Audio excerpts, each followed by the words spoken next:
مسابقه فری استایل تموم شد. منتظریم که بریم سراغ اسپید. امیدوارم که اول شم. به نظر خودم ران خیلی عالی زدم و دیگه هرچی باید با تلاشمو کردم. بچه های مسابقه اسپید در حال استراحت. آماده این بهتر کنین؟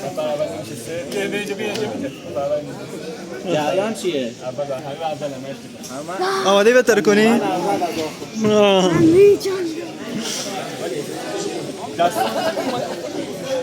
یه سری بچه ها هم بالا هستن. دوی فکور و حمید آقا.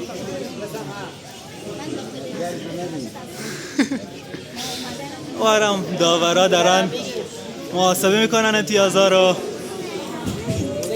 محمد یه باری محمد یه باری خوبه. شیرینی خبری که بگیرن و اوکی بعدا.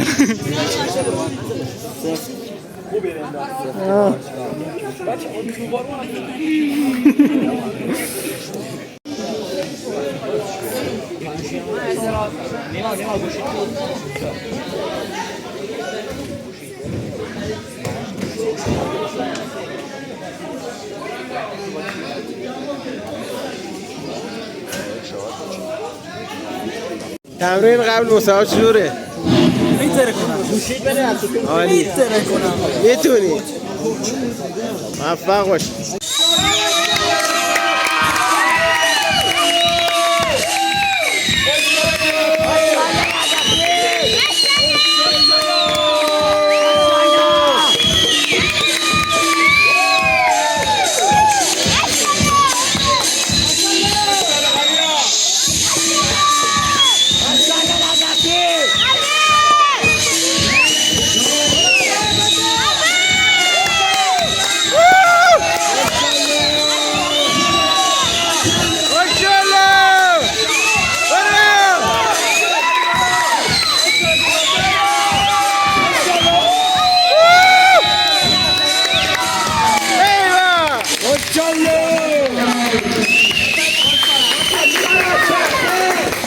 ماشاءالله نجفی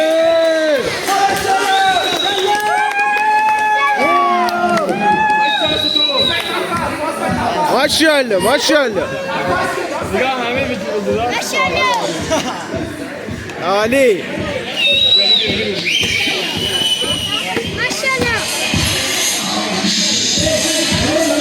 باریکلا ایوه درجه یکی. خب مسابقه تقریبا تموم شده و اسپید هم دادیم همونجور که دیدیم. غریما هست دیگه. بچه ها همگی منتظر نتایجن. امیدواریم که تا میتونیم مدالا رو جمع